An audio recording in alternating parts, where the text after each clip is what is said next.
Welcome to Style Meets Sustainability, the podcast where fashion, ethics, and conscious living come together. I am Arpita. Today we have a very special guest, Sukhraj Singh, founder and director of Indenium School of Responsible Design and a passionate denim designer. With over 2 decades of experience, he has explored the vast world of denim from working at top denim mills like Arvind Denim Lab and LNJ Denim to founding his own 9-ounce denim studio in 2014. He believes in slow fashion and ethical clothing. Beyond designing clothes, Sukraj is shaping the future of fashion through his design school, where he bridges the gap between academics and real world impact. Let's dive into the good, the bad, and the ugly of denim with someone who's not afraid to speak his mind. Please welcome Sukhraj Singh. Sukhraj, welcome to Style Meets Sustainability. So glad to have you here. My pleasure. My pleasure, Arpita. Thank you so much for having me. Let's dive right into our conversation. What got you hooked on denim and indigo? Was there a moment when you realized this was your thing? Yeah, I think this love for denim actually came through the love for music, which was my lifesaver at the time I was studying design. Because, when you're working in the classroom projects and there is a certain brief and there is a certain target you're aiming to achieve through your process, I was not very well aligned with what was, largely the curriculum all about, which is a lot of glamour, red carpet, bridal wear, couture. And I wanted to look at something that was more everyday, more authentic to why we love what we wear. And functionality was also a great aspect for me that I was seeking. Luckily, to be in love with rock music, it brought attention towards the denim lifestyle that associates so closely to it. And also the clothing that I was wearing. I had a band back in college. We were playing to an audience, and everybody who would come to the show is wearing jeans and graphic T-shirts with a slogan and a strong message. And I felt that I related to that, and I felt a lot at home in that sort of atmosphere. And I wanted to look at denim so closely because it resonated very strongly with music, rebellious music and free expression. And also, indigo would just follow the love for indigo because that's what makes true denim. Without indigo, there would be no denim. That's the thing for both of them. May I ask what kind of music instrument, or are you a singer? What were you in your band? I was a vocalist and I started as a drummer, but then later on I picked up the guitar as well, Arpita, because I felt that to be able to write something and then to be able to put it into a song, more than percussion, I needed to work with scales. And, yeah, so I play the guitar, I sing, I try to sing. Ah, okay. Mellowed down a lot now with the time, starting from grunge and punk to now acoustic styles that I explore. But yeah, I think music is a very strong and integral part of my life. That's amazing. My daughter, she is just getting into guitar. So I was a little curious about that. You started at Arvind Denim Lab and LNJ Denim. How did those early experiences shape your perspective on denim and sustainability? You see, when I started my career at Arvind, I was a graduate from a fashion school and I had no idea about denim. All I knew about it was that it's a great product in my wardrobe. I love wearing it, and the music association. I had that sort of a different parallel universe of film awareness, but I did not know about the product making and the design of the fabric itself. So I think my early years at Irvin shaped that knowledge, gave me that exposure to understand the vastness of denim. That it's not, it's probably the vastest of the supply chain when you look at in textiles and apparel. Starting from the farming of cotton to making a yarn, to dyeing with indigo, which is very water intensive the way industry does it. Also, the processes afterwards of weaving the fabric and then constructing a garment out of it. It's a huge change. And I think from a design point of view, it sort of overwhelmed me as well at the beginning of my career. But at the same time, I also thanked that I was going to learn more about something that I already love, that was already such a strong part of my life. And learning about denim, I think at the early middle years that I spent, the first 7 years of my career with both these groups, so I was basically strengthening my core knowledge on fabric, dyeing with indigo, and converting it into a product. So it did help me with a lot of understanding on the vastness of the denim universe, parallel to the fashion industry. I wouldn't call it just a part of the fashion industry; it's another thing in itself. And the way the international market works versus how on home ground the market is receptive towards denim. That I got to understand. There was also part of certain harsher realizations on how we look at design and how we look at a product.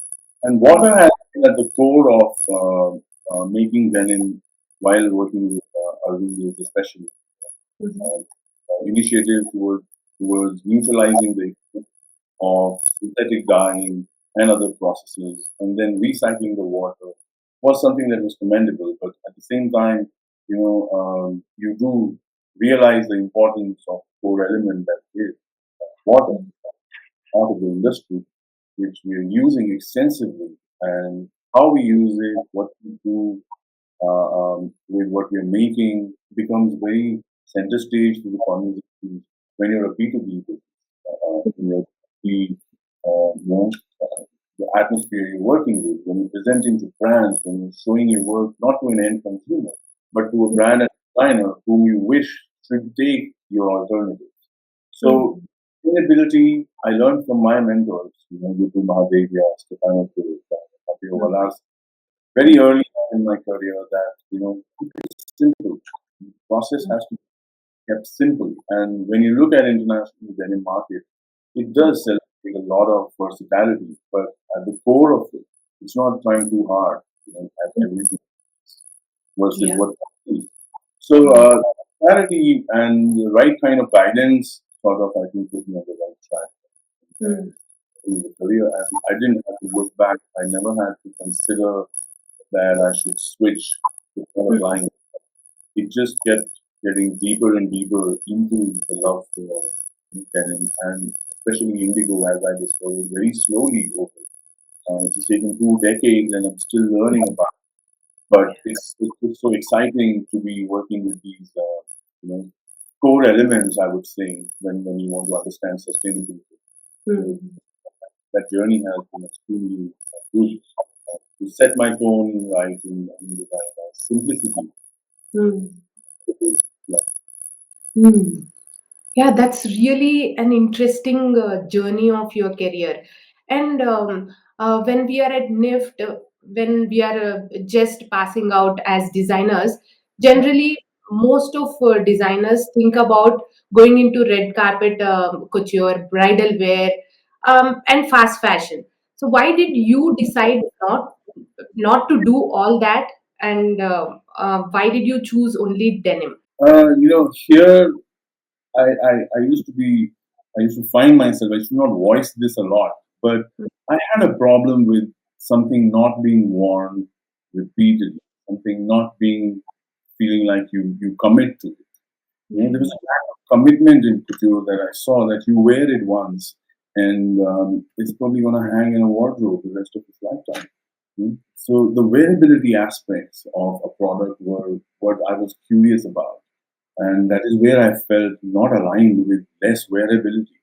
Even if it is just so worked upon and so much effort that you put into something, and you would want to wear it only once. And okay, that's definitely a part of all our lives. We do have certain events when you need something like that, but you don't need institutions training people to learn just that. Fashion has to be beyond just looking at high fashion. Yeah, yeah, that's so true. I also believe in what you were saying, like wearing one garment only once or twice. I Yeah. was there. My wedding clothes were never worn again. So that is eye-opening thing for me, and I also moved away from all that, and I have minimalism and simplicity and all that in my life right now. On that front, bridal wear Hmm. definitely does deserve that full satisfaction that you get how you want it. You may never wear it again, but it does hold a lot of nostalgic value. So you care, you don't throw it away so that it does not become a sustainability problem. So you as long as you take care of things you have, I don't think there's reason to worry about them having them in your wardrobe. Not. But how much you have in the wardrobe, then we can question it. So for me, it was functionality and personal expression that I felt, that rated high for me over glamour and trends. I think even if it is a bridal wear, it has those memories and everything. But I personally feel if it is just sitting there, it's waste. So I generally encourage people to upcycle it or do something with that garment so you can use it. So that's what I feel personally. I Yeah, totally agree with you about the nostalgic feelings and the sentiments and everything. Yeah, I have a little different opinion there. that's okay. That's welcome as well. I think it's a good idea if one is willing to repeat wearing them, they could Mm. be customized to become something new. Um, Yeah. yeah, play around with them for sure. That's a good possibility. Uh, yeah, that's what I feel actually. How did working with Free Culture, India's first design to deliver e-com platform, change how you see fashion today? Yeah, e-com Mm, definitely very aggressive atmosphere, very very demanding, challenging, mm, especially at its early stage back in mm, 2000. mm, But it was utter chaos. It was chaos of seasons. It was chaos of trends, and although I did look at denim much closely still, although I was heading design, but I looked at other categories and I tried to understand that why are we producing so many styles mm, in 3 months and we are looking to have refills after refills. This is mm, just really fast. And I actually saw the pace because having worked with the mills where you look at mm, research and development and then you create a line of things, then you present it. Some of them make sense, and then you go on and produce them.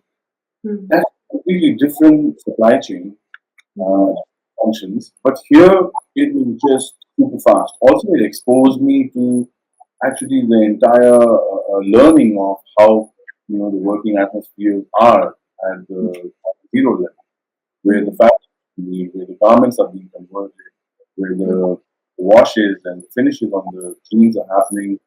It was a madhouse, I would say. mm, Part of the industry does look really good.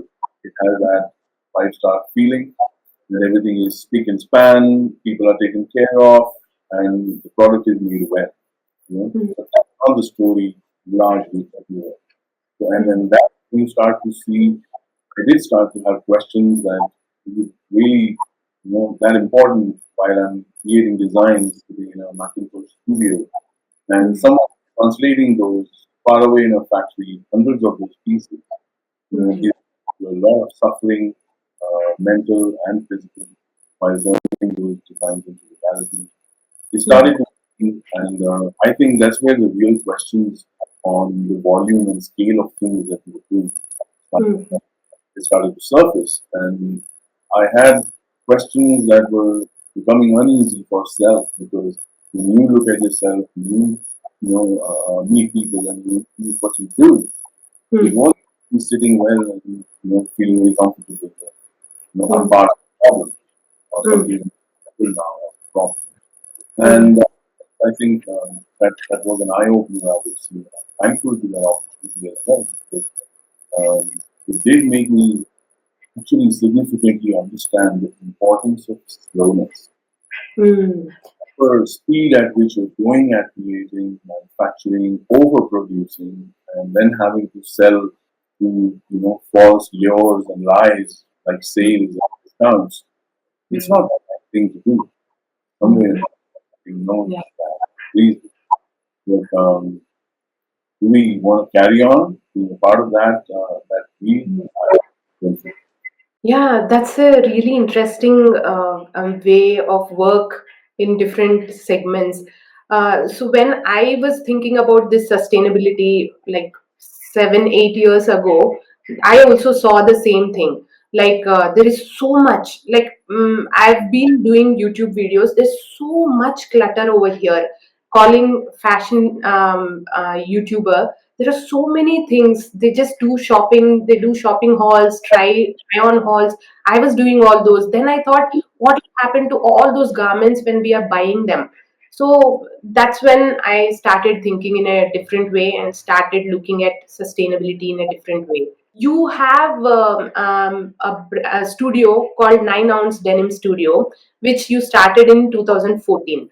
What made you want to start that, and how did you incorporate social and environmental values into your designs? 9 Ounce Denim Studio did start as my own identity. I wanted to work with the kind of work I wanted to do, create an atmosphere for it, because I felt that maybe somewhere there are brands who are looking at a product which is meaningfully crafted rather than to strip it down on fast meat.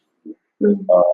I think there were disagreements with the way the industry was, the audience I had, and what I saw, the way industry was functioning.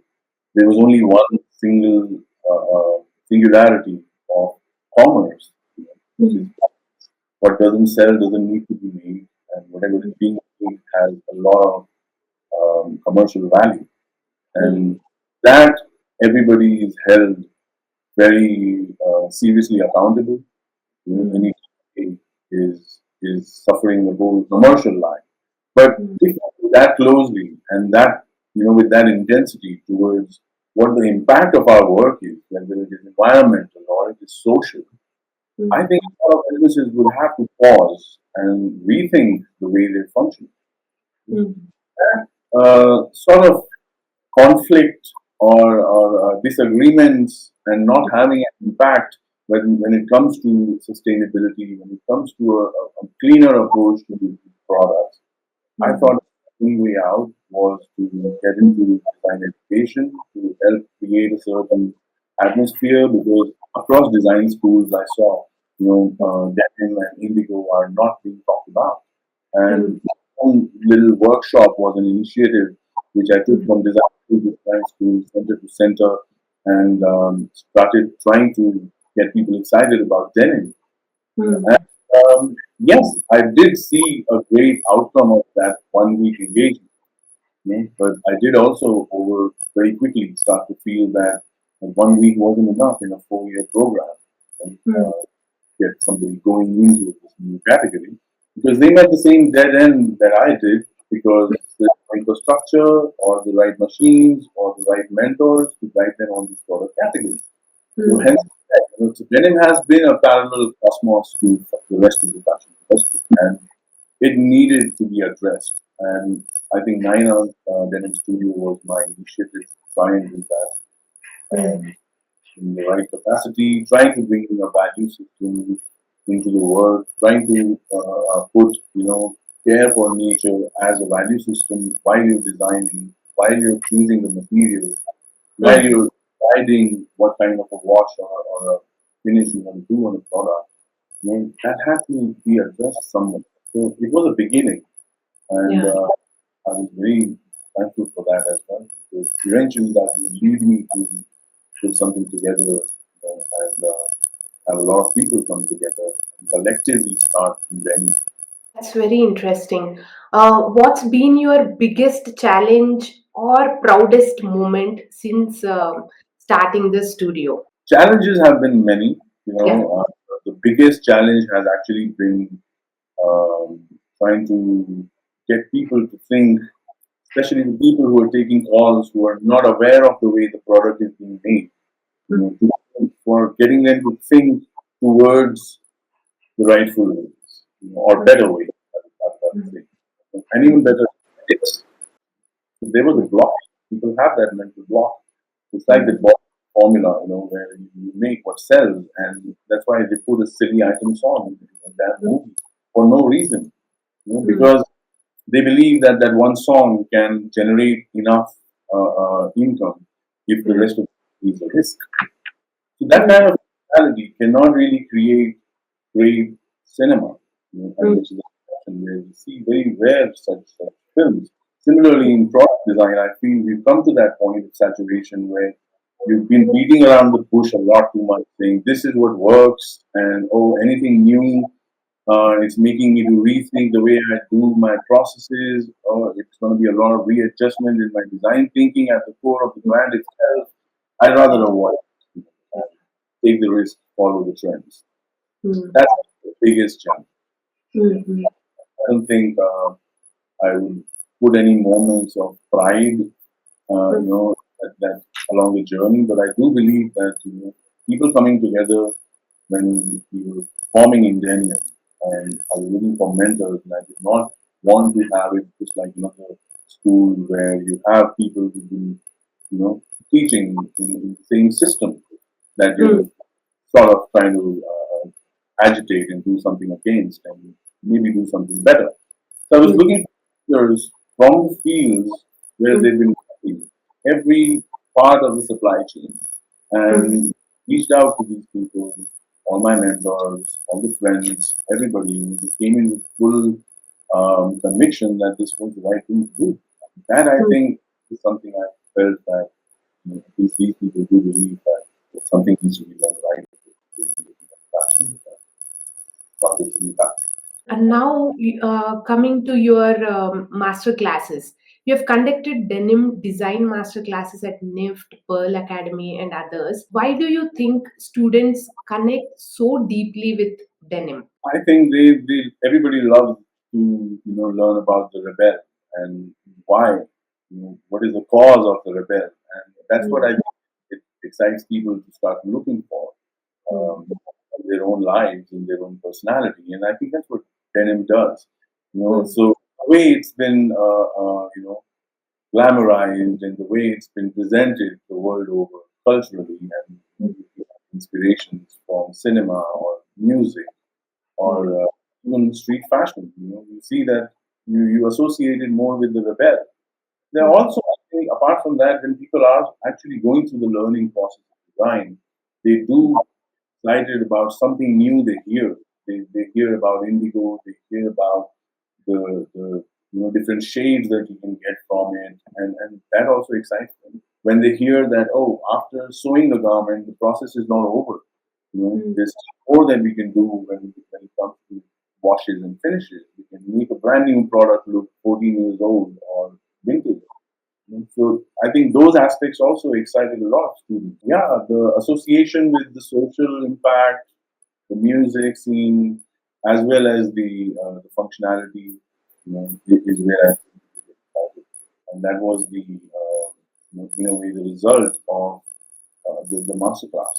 I learned people are looking for more. People are looking for something as well that that is close to themselves personally. They are mm. able to get freely, and if that is one approach, if it excites somebody, I think I totally want to be in support of nurturing that, because that is the way forward. That's very interesting. So now I can clearly see that there is an inspiration here from these classes and interacting with these students for your Indenium School of Responsible Design in 2020. Can you Yeah. just take us through what happens there and how did it start? The whole story, basically. That is the story closest to my heart right now. When it comes to the work we do, yes, I think it was a personal goal, Arpita, Yeah. to create some meaningful work, not just do because you are required to create such and such number of designs and such number of collections in a year. Wanted to actually, put what I felt strongly for into my own work, at least so that I live at peace while I work. Well, I want to add guilt in my life, contributing to the problems knowingly or unknowingly, and especially knowingly. Indenium was something where I think it was to build a learning platform for denim and indigo primarily because I strongly saw their absence in fashion design education everywhere. Mm, A little bit of excitement in talking or having some, visits from industry people to do a talk for 2 hours has mm, zero, sorry, did not do anything. It did me, and I had to go through a journey of 14 years to Mm, find clear about what this is all about and how does it function. You know? mm, So, um, you know, to put something together like that did actually come with a lot of hesitations and uncertainties. But I think that was the only way when you're actually cornered, and that's what 2020 did. And everything does come in your face, brutally telling you that you've been living the wrong way. You've been working the wrong way. You've been, having false idols and understanding of success, and you're in a rat race. So stop and think for a while, and that's what people did. So in the first stage of the lockdown is when I felt that it became inevitable to come out with the voice mm, of the school, and we launched on Independence Day. You know. mm, Uh, I think I do hold that day very strongly as important because it did mean to be fighting for your true independence. mm, So hence, 15th August became important, relevant. But I think the school has always been relevant. Something like this, it was originally pitched to existing design schools, but it didn't excite anybody to talk mm, about of waste and to address design in a really larger language, starting from the raw material, starting from the making of fabrics, and then mm, looking at what you want to create as a garment. So mm, when fashion is education in fashion is creating people who have, including myself, when I did finish my fashion education at a premier design school, mm, it did make me feel and realize that there is a paralysis you have on how much you know about the supply chain. If you don't mm, know how fabric is made, how are you really going to do justice to what you can create with it? How are you going to be even aware of the problems that it may create in the product when it's being used? So that's sort of a depth that one is also looking at. I think that also I saw it aligned very well with learning denim. I always felt that if you could understand denim, if you could understand indigo, all other kind of textiles, almost everything else is much easier to understand. mm, Because mm. probably the reason they're absent across design academia is also because these are hard subjects to address, which people gain knowledge through experience. Okay. So what do you teach at Indenium? Like, what do you have there? What do the students, the future designers, what do they do basically? We are very closely looking at a curriculum that enables thinking in the right way before one lifts their pencils and starts to sketch. Mm, So we're looking at understanding the supply chain first. We're understanding, helping people understand wellness and well-being first, so that mm, they're aware that if you do any work and environmental damage or health concerns that may arise to people who are making or people who are using your product, you have to mm, be sensitized towards it. So that's what we're looking at very closely through the curriculum as well. And then we're looking at an understanding of where the raw material comes from. Where do you mm, source, say fabrics, and where does the fiber come from? Where does the color come from? That mm, needs to be addressed as well because transparency is being hailed as the spine for sustainability.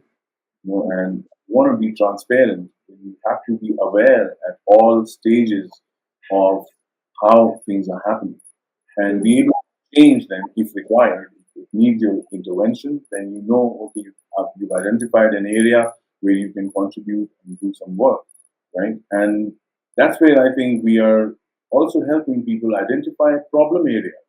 mm, Instead of looking at where the market is going, instead of looking at sustainability as trends or any other trends per se, we're mm, totally against trends because that's where I think the problem is also. You know. mm, So we are looking at helping people identify real problems and then try and find a solution to that. So design is about problem solving first and aesthetics later. yeah. Uh, I think that journey then enables an individual to know while they're making the product, while they're exploring, that Mm, where they're calling, whether it is based in a community-based model, whether it is in a craft, or it is in some aspirational, futuristic role in the industry. Because mm, the change has to happen through the work you choose to do eventually. We want to have people see both sides of the coin before Mm. they form the decision what sort of career they're looking to spend time. Also, in this curriculum, we're looking at the end of life cycle of the product because just creating a great product, very Mm. mindful, and having sold to a customer does not mean your responsibility is over. So you are responsible till the time that product is moving around anywhere on this planet. Mm. Is causing problems when it is discarded, when the user has enjoyed the product thoroughly and now they feel that it serves them no purpose. They will Mm. discard it. What happens to it is also the responsibility of the designer. I think the term responsible design is a much vaster term to even address all these issues under one umbrella. I think if only responsible design had that meaning. So we put it in the name that here Mm. we are at a school of responsible design where we will explore all these possibilities. At the end of the learning journey, we would encourage people to start their own enterprise, Mm. start their own brand or studio, because Mm. the moment you go back into the job scenario, you again have to sing the anthem of the organization you work for. Yeah. Isn't it? And nobody willingly trades that. That okay, I will now, put my personal feelings and values into a box and forget about them for now. While I work with this organization, Mm. Mm. to avoid that sort of thing that I think you and me were talking about it, having Mm. gone through in our own careers as well. I think it's Yeah. important to invest your time in something that is always more meaningful. Mm. The time you spend on a job, if you spend the same time on yourself or your own project, you have Mm. something very solid going on by the time you have that midlife moment of Mm. eureka. Yeah, that's very inspirational actually, and it's already almost been 5 years of Indenium for you. It helped shape future fashion entrepreneurs, as you were saying. And what's your vision for it going forward? I think we are very happy with the kind of ideas we've seen get generated Mhm. during and after the time people spend at Indenium. And it's very heartwarming to see people do projects that are so close to themselves, their hearts, and Mhm. at the same time, they're really challenging the norms established by the industry. So we had ideas where some of our students have explored lingerie in a beautiful way. I think Abba Agarwal is doing fantastic with that going on. We've had, from the first batch, I'm saying, we've had people like Mahima, who's working with hand embroidered styles or slow fashion, celebrating something that she loves the most, and she's doing quite well as Mhm. well. We have Ujjwal Bala, who's doing seed to store sort of a concept where he wants to have the entire supply chain under the wings of his label, his Mhm. studio launch. And that's a very heartwarming project. Right? We have Disha Shah, who's been working on her label called Ek Asman, where she has taken very strongly the aspects of wellness of fibers and natural dyes. And through her label and her works, that's what she's trying to spread the joy of wellness and well-being through clothing. So when you Mhm. see these ideas, I think it does look very promising.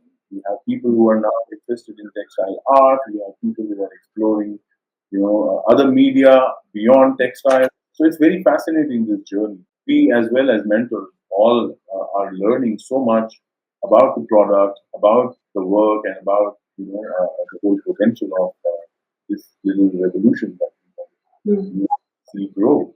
So, as you Mhm. said about the future going forward, we definitely want to increase the impact by working more native brands, more designers who trust a local community or their roots and build Mhm. something like that because I think that's what we also bring as an exposure to our curriculum or our field trips that we particularly work with people who have done exactly that, who have found their root and created their niche.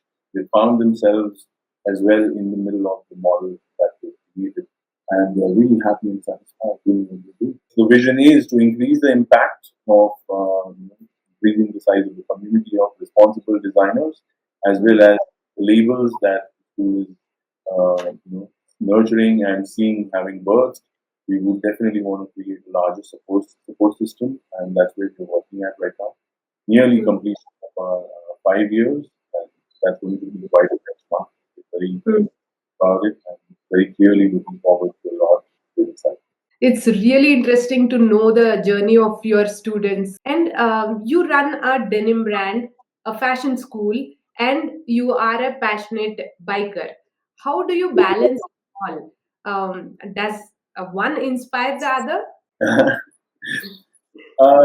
I think it's all interconnected lifestyle. I literally, for me, and I feel very blessed in this way that putting together the things that I love the most Mm, into what will become my work is very, very satisfying. And I really advise this recipe to everybody that look within yourself first. What is it that you really want to do?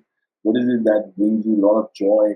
And mm, building work around that, even if it is passion. So, you know, so the bespoke label is all about that. It's about self-satisfaction that yes, I want to create a certain kind of very select custom designed products made to measure for someone because these products are wanted, they're mm, desired, and they're needed by somebody. I don't want to create an inventory and then build lies and build, campaigns of lies to sell that and, mm, sell a dream from a photograph. I don't want to do that. I want to have the product speak and function and be wearable. So yes, I'm being able to look at it that way. That the brand gives me a lot of self satisfaction. The school is the mission in life. I would say, when you want to look for doing something meaningful, this is where it comes from. The heart is connected to school as mission, and motorcycling. I mean, it's just pure love for travel and inspiration seeking. mm, Learning that comes from journeying around. I'm so happy to even motorcycle on the field trips with our learning teams all the way to Ladakh, all the way to Kutch, mm. bike run, and see the geography, see the cultures changing from miles to miles, and it's a very deep learning for Mm. life health. Yeah, that was like you said it really well, saying whatever you love, you need to incorporate into your life and do it as everyday thing. That's amazing. I'm happy that you are able to do that. Okay, denim has a notorious reputation for using excessive water and chemicals. While innovations have emerged, do you think big brands are doing enough to tackle the problem? Mm, actually, very honestly, no, because yes, you're right. It's infamous for the pollution it is attributed to while dyeing. Not only just dyeing the fabrics, also while washing. When you're removing the dye you put on it, So in a way that is the cycle. It is as silly as it may sound with denim. You dye the fabric first, and then you innovate to wash it, fade it differently to remove the dye, and you're using water in both the process, lavish, because it's required as part of the process. So yeah, I don't think that yes, while there is a lot of solution innovations, like you said, have emerged, we see that innovation year by year getting upgraded at these denim fairs and business gatherings. But I think the final call when it comes to the brands to opt for those solutions, I would say there's very little that's really happening. And I feel that the kind of the call of the time is it is pushing people to think because it's a hard call to offset the entire financial wheel of comfort in motion. When it comes with anything that you want to do now, comes with a lot of restructuring the established cycle. People would always want to first look at a shortcut. So right now, people are exploring shortcuts, and greenwashing is definitely part of that. I would say innovation is happening in all aspects possible, and there's a lot of awareness in professional spheres of all over the fashion industry. But application and real implementation and that willingness to do it that way, the right way from brands, I think it's a far side. That's actually really sad to see because it is a need of our and these big brands are not considering it. Yeah. What are some sustainable alternatives or processes that excite you in denim production today? I think there's been so much innovation. There's so many ways that one can make denim and how one could process it. But I think the true ability of a fabric to perform or a product to perform is defined at the fabric stage and the dyeing stage. So I think that slow made, even the earlier looms, run by solar power, is a great solution, like we have at our denim plant. Salvage fabric made in a vintage way, where you look at the product with a certain authenticity, you look at the product with a certain character that it went popular for. And today, when you look at compare that with faster looms, yes, they are very efficient, but what they're making is not as great. Mm. So I think looking at processes in a deeper way, in a slower way, is definitely the way to look at productions. Looking at natural processes, natural ingredients is a plus, plus, plus, but also with caution because you don't want to overuse something that again you have a drain of that. You know. I think overall in the end product category with denim, I would say honestly, raw, unwashed, unprocessed kind of a product, I think that is the way we should be looking at them. Means on long enough that they create that effect, in the time. You use them in such an extent, longevity of the product comes into picture, not consciously creating products that live not beyond 4 years max. And there where you have to have these hard questions will come with certain impact. I mean, like we said, there is a certain large gathering of popular restaurant over the weekend. The chef in the kitchen is frantically creating dishes after dishes, not knowing which table they're going to, what kind of person is consuming them. And eventually, yeah, I think that sort of a scenario is not good. We need to personalize the engagement, the way we eat our food, the way we live, the kind of clothes we wear. We need to look at all of this and definitely rearrange this industrial mindset of production, established production order. I like the thought of having raw, unwashed, and uncolored the denim part, which you were mentioning. I feel that's actually a good way for a designer also to get creative on the design side than the washes side. What do you think? Is it a good thought? I think while at a certain point in my career, I used to feel that washes is becoming something I'm deeply interested in. I have the right mentors and I'm looking at it very closely. Eventually, what I learned was that whatever we are doing on a garment, pre-processed, is, is a fake replica of something that happened on a person or on a different person entirely, wearing a different product. So the fake that we mimic in the laundries largely and mass-produced brands, and if they've got a certain distress detail which is say meant to be on the knee, for example, it is not necessary that it's going to fit everybody at the same spot based on different body types, right? So I felt that looking at a product when you're not washing it, it ages with you. That's also the beauty of indigo. It fades in the denim way, particularly because of the way the dye. It fades slowly and reveals the white inner core of the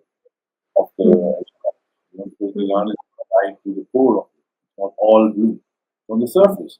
And hence, through abrasion, as and where your everyday lifestyle takes you through abrasion and postures of your body, what all you keep in your pockets, that that eventually over time comes out as impressions which are visible, and that is personalized to you. That is, I think, the jeans could be made faded as well. That you have the say that I have worn it for such and such years, and how it got the look that it has. Oh, that's a really good thought where you were saying it'll shape according to your body. That's really amazing.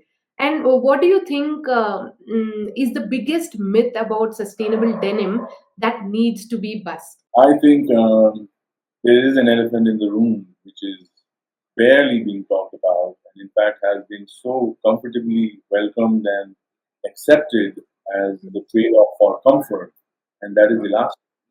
As long as denim is stretched, it is really sustainable. One, um, compared to 100% cotton or a non-stretch, let's put it this way, a denim that doesn't stretch lives far longer duration. It can actually be a piece that is passed on from generation. But when you put elastane in it, consider that it is a byproduct of the petroleum industry. It has a certain property of stretching and then recovery. And over time, due to body heat, due to washes, this stretchability stops recovering. And that's where I think most people have experienced this, that the clothing loses its form and shape. And you have no option but to discontinue wearing it. So you discard it. So elastane is a big evil, I would say, when it comes to denim fabrics. It's like now people are not working on the mindfulness in pattern making and fit engineering, and they're looking at something stretched that just is very obviously it's going to just stick to any shape you put it on. You know? So I think there is a lack of refinement that could actually come through without stretch being a part of the fabric's properties and have more focused engineering to a certain point in time. And we look at the product. I think is a big myth. I believe that as long as it is there, I don't think any denim is sustainable. It cannot even be upcycled if it has elastic. Hmm. It's very difficult to separate the lasting fiber from the rest of the garment. It's not shredding technique. It's very difficult to separate it. Also, indigo. People should not think that all jeans are indigo dye, but they're synthetic indigo, which is a chemical product, and the dyeing process is done with lethal chemicals that are harmful to the water supply chain as well as the environment. Natural indigo, as we look at very closely in the entire journey at Indenium, is far different from the industry is loaded with. So 99.999% of the products that you may find in the denim category are dyed in synthetic indigo. So it may become a moment to pause and say, hey, do you really want to keep buying things uh, as quickly as you do when they're not lasting as long as they should? And they are made in processes that are harmful. So I think indigo dyeing in the industry is very different from how it happens when it's done by hand using natural indigo dye. So only one gets to know about both of these sides of the representation. Only then can the awareness even come. But elasting, number one, needs to go out of the clothing ASAP. I totally agree with you. Elastin not coming out of the fabric when you recycle it also is a big issue. I was recently talking to some textile experts on this podcast. They were also mentioning the same thing. When they do recycle the t-shirts or some garments, the elastin is the difficult part for them. Yeah, and 90% of the market is flooded. Go to any brand showroom and see if you can find a non-stretch product. And if you will, it will most likely be the classic sort of a style that is not as personally appealing to you. It could be the standard trucker's jacket, or it could be a type of a jean, but it's very hard to find in the market a rigid denim fabric product which does not stretch. That's actually so true. I used to have and now I don't wear denim at all because I didn't figure out a good sustainable denim garment. So I used to have these stretch denims which used to go out of shape within no time, and they used to hang on my body. So I used to say, no, let's not go for this, but there is no other option in the industry. So I stopped wearing denim basically now. I think there are options. There are labels that have worked very hard to address these issues. You have Cora Jeans, which is now acquired by Bobby Shirt Company, but Cora was functioning purely on this philosophy to give a product that is lasting and fits the body, not off the shelf. Maybe it won't fit you, when you buy from the stores. And online, you don't even know what's coming your way. And there are a lot of implications of trying to find the right product. But I think the first thing that one needs to do to look for your ideal jeans is to look for them with no lacquer, no elastic, no stretchability, well-engineered products. I mean, a brand like Diesel does great products like that. 1111 is doing good homegrown narrative on denim as well. We have a couple of other brands which are able to offer customs.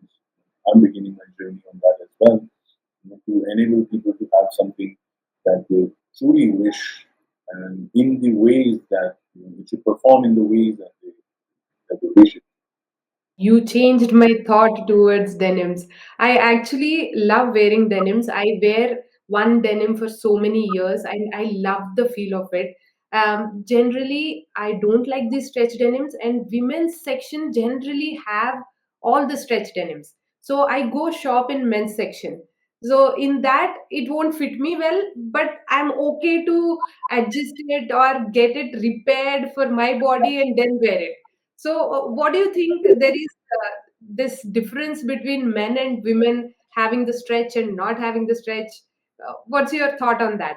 I think it was sold simply first when it began. The elastine revolution. It was simply sold for comfort. But I think with more, say, body hugging and contour revealing, complementing clothing became more sought after for women, and hence elastine found a different use there. But with men, it has been comfort, it has been stretchability for wearing long hours, and that has been the pitching the pitch for lycra for elastine. But even in menswear today, it's hard to find you know non-stretch jeans. I would say it's not an easy task to go. Most of the mass brands, most of the popular brands have a 95 to 99% of the portfolio just meeting everything with stretch. Oh, that's a sad scene there. But let's move on. If you had to describe the fashion industry in three words, the good, the bad, and the ugly, what would they be? Okay, that's like the very, the wild, wild west sort of a thing, the good, the bad, the ugly. But okay, let me try this. I think if I had to talk about the good, because I do believe there is good in fashion, in clothing. Absolutely, the first part is that it helps us express. The expressional side of fashion is what I find really good and promising, thought-provoking side of it. So a bit of fashion comes with art, or with a bit of functionality. That is the good side of fashion. The bad side of fashion is that there is this certain way that seems to be established as an order of how design and product are to be made and followed, and that's like trends. And honestly, trends is truly bad because they're killing individual expression of a label of a designer. They're killing cultures, because trends are just putting something as the requisite. And I would say people should ask, who is that authority who makes it requisite that this is the color of the year or this is the silhouette of the year, irrespective of how you feel what you want to be wearing. So that's really bad trends. And ugly, I think, is starting to stare us everywhere in the face. Is the environmental impact of the industry. Yeah, I totally understand. The trends part, I also tell people not to blindly follow the trends unless it is suiting your wardrobe or your body, your color, everything. If you are happy with that, then go for it. Not just like somebody is wearing some, it is in trend, so I want to wear it. This another curse that they have this inflicting psychological effect to the consumer that if it is in trend right now, I must have it. And if the trend is out, something new is replacing it, I must not have it anymore. And with that limited need-based, approach to clothing is what is helping trends thrive as well. And that exactly is the reason why there is so much of overproduction, because brands and designers make in full confidence that this is going to be trending, this is going to work. But eventually, the sales reports don't say that. And Yeah, so it is a problem for the environment as well as for the voices of the brands in the country. Follow a trend. Who decides? I was recently having a conversation with the environmentalist. So he was mentioning that there are psychologists placed with the brands, big brands, who are deciding how to manipulate the customer's mindset so their brand is sold well. So that's the saddest part. When I heard that, I felt very, very sad. That is the magic of advertising and fashion shoots and fashion shows. And I think they help a lot in put forward that established sort of a requisite what it is all about. But when it comes to the side effects, I think nobody's really looking at it. Nobody's looking at the impact. I even heard that there is a well-known celebrity who wanted to promote some sustainable brand. The person who I was talking to, their brand. So the celebrity approached them, and just for the photo shoot, she said, "Yeah, I'll take a picture and I'll post it on Instagram to promote you." All that, but her PR team came and said no to it because she has an image to maintain. She is collaborating with different brands who don't support this kind of work. So all that comes in place. Even the celebrities who are promoting these kind of things, they are also in a fix for many things. So I feel it's all a little bad picture there out there, and general people who are watching all these things, they don't even realize these, they don't even understand, they don't even know all these things. So what's your take on that? I think it is taking advantage of the lack of awareness in the end consumer, which I believe people like you, a lot of people in the field of media are bringing these voices forward and are voicing their own opinions as well as providing proof towards awareness of the entire supply chain and what happens behind the scenes. That credible work has begun, and yet because the end consumer doesn't really know how a shirt or a jacket was made, it's easy for the brands to tell them a story on a tag or on a campaign in social media that if you buy this and this happens, or this is the positive impact that's happening, and this is where you're contributing. But there is no proof of that. There is no transparency of that, and that is where it becomes a big question. That is it just all lies? I, I feel it's a lot of lies that are happening because the people who are designing the campaigns are not the people who are designing the product, and are also not the people who are making the product. So different people will have different perception of what they're doing as a collective label or a brand. But I think big fashion brands are definitely not doing enough. They've actually done more than what was needed because we have this problem of overproduction that is all thanks to big fashion brands to the scales at which they meet. This whole rejection that happens mindlessly, the speed at which rejection happens is all because of big fashion brands. They are lying because that is the only way they can keep going on for a little longer with the way they are going on because the customer doesn't really fully know. But I think, like I said, this awakening has begun. People have started becoming informed. People are starting to make responsible choices. People are starting to choose more cautiously where they're investing their money. I think eventually it's a change that's already underway. It's going to happen very soon. Let's hope that. Yeah, I totally agree with you. Many big brands are advertising sustainability, but there's often a gap between marketing and reality, as you were correctly saying. So there is this greenwashing happening. So, as you were saying, lack of awareness is giving a chance for these brands to capture as much as possible. Do you think sustainable fashion is still a privilege for the few, or is it finally becoming accessible? How should big brands step up? Well, to be very honest, I think big brands should step back because, like I said, they've been producing a lot, huge scale, mindlessly, which is not working for the larger causes. I think native brands, designers, startups should be preferred. You should give a chance to somebody who's putting more thought, is starting small, and is able to keep a check personally, at least in the beginning, of how their products are being made and the values of the business are not being compromised. So looking at smaller brands, smaller native brands and designers should definitely be preferred by the end users.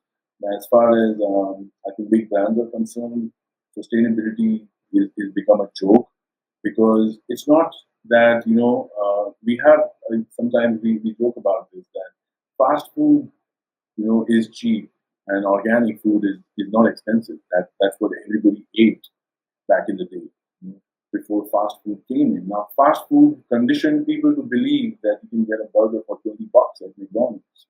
You know? So, a cultural cuisine costing me $1,000 or $1,200 at a fine dining restaurant is definitely expensive. But if it is good food, it's not expensive. It's harmful food that you've gotten used to and you've associated the pricing that way. I think the same has happened to fashion. Fast fashion, mass-produced fashion has caused so much of problems that it's the only comfort people find in that is that it's cheap. And that cheap aspect of the product is costing hugely to us because the environment is already shared. It's not that it's happening in some part of the world and it's not impacting the rest of it. It's shared. So that is one aspect I feel that definitely needs to be looked at in the way people shop as well as people create. You need to look at transparency and you need to look at how much effort is being put into making and designing that product to deliver you top quality. So I don't think sustainable fashion is expensive. That's the actual cost of how things, when done rightfully, it will come to that. When you take shortcuts, when you use chemicals, when you produce for small, medium, large, extra large in huge volumes, certainly there is a different cost to that. That is not that is certainly not that.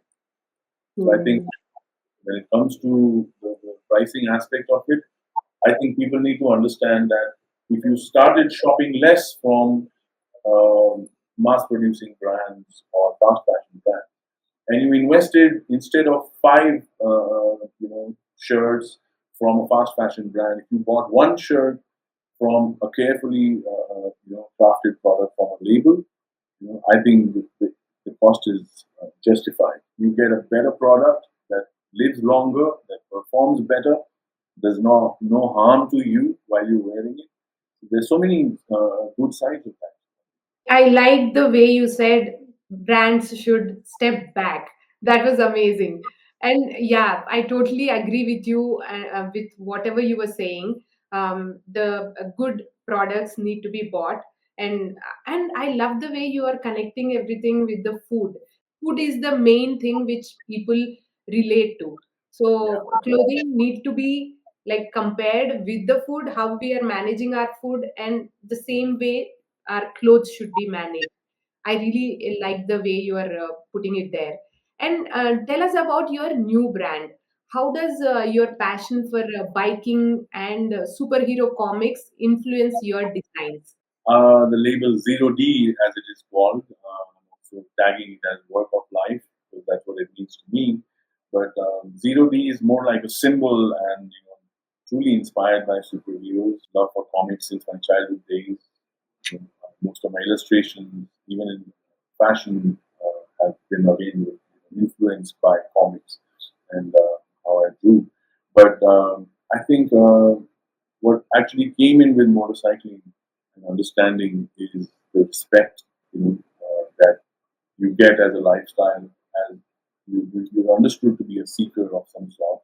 Of course, if you're not just wheeling around and putting those fancy horns and not wearing the proper gear, but to a serious motorcyclist who's into travel and discovering, I think it is a lot about respect and it's a lot about commitment.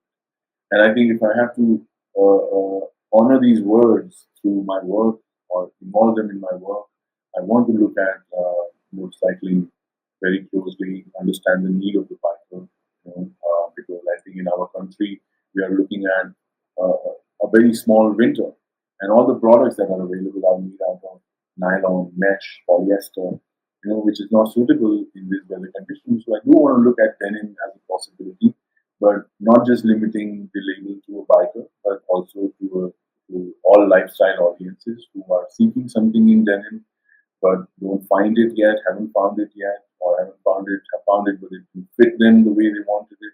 So it's to address all of that. The idea is to make only when it is asked for. I do not want to put a line of options and designs in a certain number on the shelf and then worry about how will I sell them on.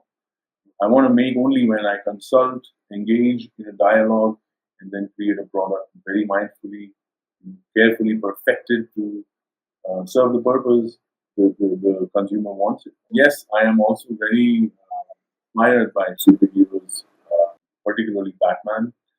And I think, yes, in the most fanatic way, I've gone to design is a bat suit for myself made out of denim to carefully address the nitty gritties of a motorcycling lifestyle vis-a-vis safety. At the same time, the voice of what comes from the heart, to believe in something and to just go with all commitment to it. That's how I think the superheroes are relevant. I would love to see your bat suit. It's like amazing thought. In our house also, we are like always about Batman. My daughter says, even if you ask anything, she will say because I am Batman. That's how it is. Everyday thing. It's like everyday thing for us. That's a So very reply. yeah, yeah. And amazing. I would love to see your bat suit. Is it ready? I mean, do you wear it?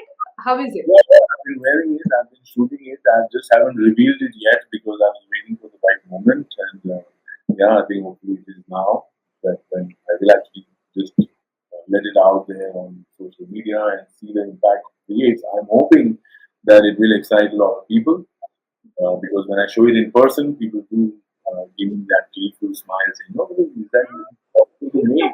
And then, yeah, Yeah, it's already exciting me. I would love to see it. exactly. Good to hear that. And very promising that I would love to make as many Batman suits for as many people possible. Yeah, that's amazing. And storytelling seems to be a big part of your brand. How does it fit into your vision for sustainable fashion? I think sustainability as a cause, like I said, I looked hard and I found this word responsibility. Responsibility is what really is the thing that will make things happen. And that will not come unless it has an emotional connection.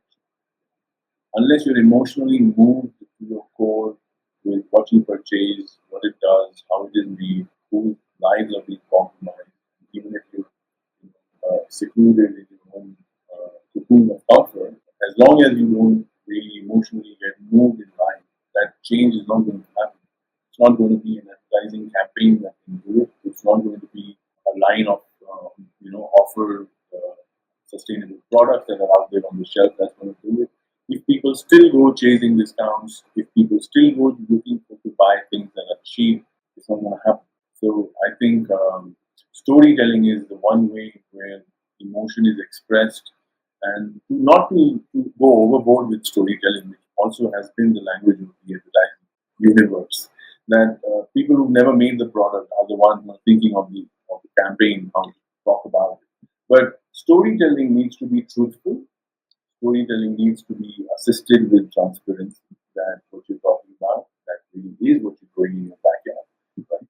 And I think, yeah, emotional aspect of connecting with a consumer is far higher than making the best suit or the best gown and then trying to show it around the world and say, buy this, buy this. Why? Why is the more important question that one needs to hear right now. Why they need to buy. How do you see the future of denim evolving in sustainable fashion globally? How- I'm honestly no think tank, on this Arpita, but personal opinion, as long as capitalist values are thriving in businesses, in brands, in offices, in corporates, it's a very grim future we're looking at when it comes to textile industry and fashion industry taking responsible steps and course correcting. I I think it has to be going beyond the bread and butter values. As Yunus Kimani, my favorite teacher and very dear friend, when we were about to start with Indenium, and I asked him that, is it too harsh to be talking like this? He said, no, I think people need to wake up and look beyond their bread and butter values. It's not just about how you will put food on your table. It's about why, and by doing what will you even achieve that.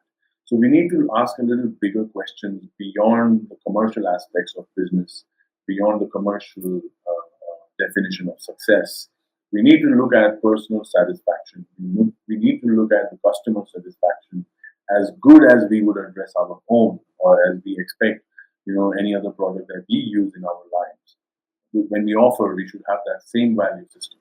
So I don't think that it's really, when it comes to the global fashion, I think there's always going to be this whole rush of demand for certain things, and it's going to be, unfortunately, get labeled as a trend, and everybody wants their hand on it, and then it basically starts to suck harder at the supply chain bottom of the line, where it is affecting the communities, the nomadic communities, the farmers, the people from where the raw material comes in, or it is totally. And why do you think that? And that is so challenging. That is why synthetic fabrics and synthetic fibers have been welcomed so generously by brands across the world over the past 4 decades, because it did not need to be dependent on a source community to create the quality and the amount that which they need.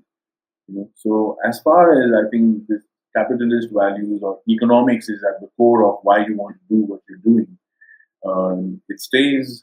Sustainability is far dream.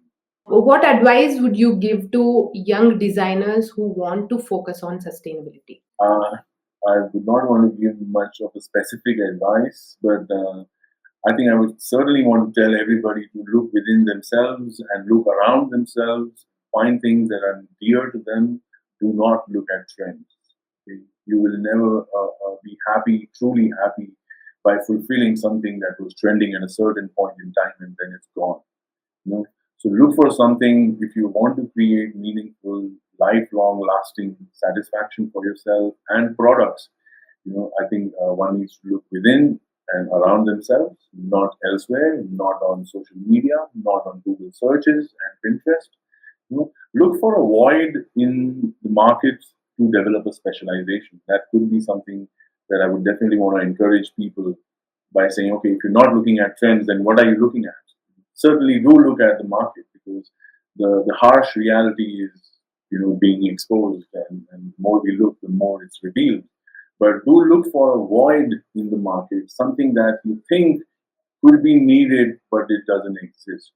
And honestly, that's a huge cue for now, because we are all looking for good products, lasting products, well-made products, not harming products, and they don't exist in the numbers we need them to be. So I would encourage people to look for a void and make that your specialization. Keep it simple. That's a great advice.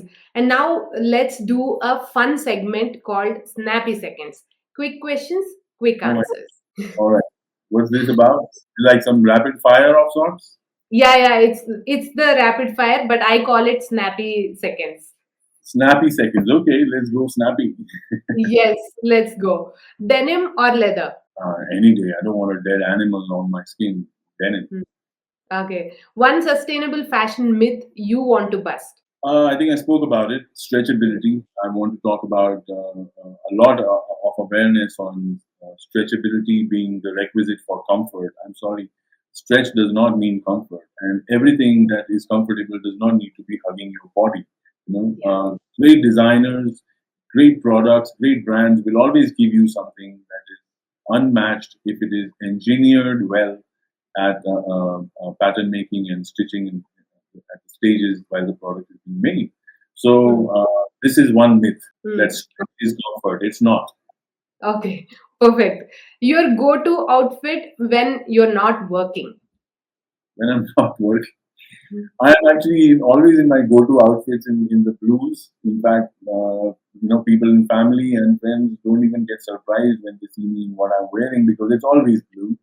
I usually just head out with putting a jacket on and my shoes and maybe a hat or a cap sometimes, which are also mostly blue. Today you see the matter red, but my go-to outfit is just jackets and sneakers. Okay, super. Favorite superhero? I think I know the answer for it, but I want to hear from you. It is the Batman. Okay, the most unexpected thing you have done in fashion. I think to completely want to quit it, not be wanting to be a part of the race. Apparently, yeah, I think that's been the most unexpected thing. I never thought at the start of my career, greeny eyed, looking at denim and making a specialization. But the more I learned about it, the more I wanted to get away from it. And I think I Mhm. can do that today. And I'm a student myself at Indenium, Mm. learning to course correct and how to make new products, if at all, even better. Yeah. One thing people get wrong about slow fashion. Slow fashion, one thing I think people they get wrong about it is that it always has to be flowy and it always has to be culturally inspired. No, it's not. I mean, culture, thankfully, we have still evident in our country in wherever pockets we do, especially countryside. You are able to see that why over centuries certain clothing has survived and Mm. yet we personalized it with the motifs and the colors and whether it's blocks or embroidery. The cultural clothing has had so much scope for personal expression. Mm. We have color as well as details, yet the silhouettes remain more or less unchanged for centuries. Mm. Why? Because comfort was not compromised. You know, Mm. and Mm. nobody was lying to somebody saying, "Hey, I'm telling you, this is what it is. Believe it." And nobody bought without verifying. So Yeah. cultural clothing, I think, has always had that sort of thing. But when we say slow fashion, it should be essentially meaning longer lasting fashion, not Mm. fashion that's made as quickly. But it is slow made, or it is you know bypassing certain trend boundaries only for a certain time. Mm. Mm. Mm. Yeah. Favorite place to ride your bike? Ooh, I don't want to name it because I don't want to encourage a lot of people going there. But it's the Okay. mountain. It's the mountain. Okay. Okay. Okay. Great. If not denim, then what? Then what? Yeah. What would you choose if it is not denim? Okay, I still like this question because I have an answer for this. If not denim, it would be undyed, ecru, unbleached, paint will. Hmm. Amazing. That's the raw form of denim. But denim minus the indigo, that would be Huh. Okay. Okay. Okay. Great. One book or comic that inspires you. book or comic. There's plenty of but I don't want to make many. In fact, the one that really tops the list is the Dark Knight trilogy on Batman, and Mm. the way it is brought to our time in present day scenario, and the way it speaks about this, amazing inspirational figure Mm. who puts his life into solving a problem without being got gifted by any superpowers. Yeah. Yeah. Yeah. So, Yeah. Batman forever. Yeah. Okay. Perfect. Sustainability in one word. Responsibility. Yeah. If you can Okay. take responsibility of it and say yes, it is good, it is sustainable. If you can take responsibility and say yes, it's bad, it's shit I made, it is still Hmm. good. Hmm. Yeah. Because at least so nobody will buy it. Super. Sukhraj, thank you so much for sharing your journey, your insights, and your passion with us. It's incredible to see how denim can be more than just a fabric. So, thank you so much for this conversation and spending this time with us. Talking to you, I think it was a great conversation.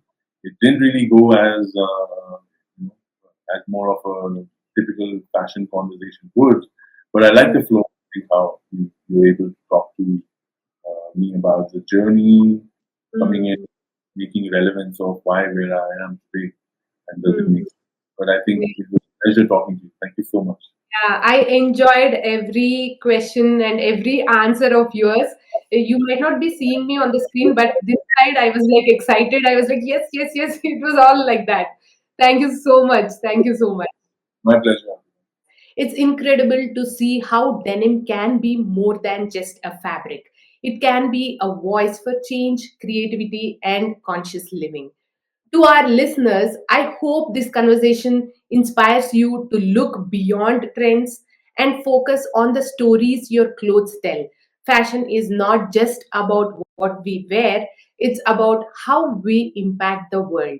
If you enjoyed this episode, don't forget to like, share, and subscribe.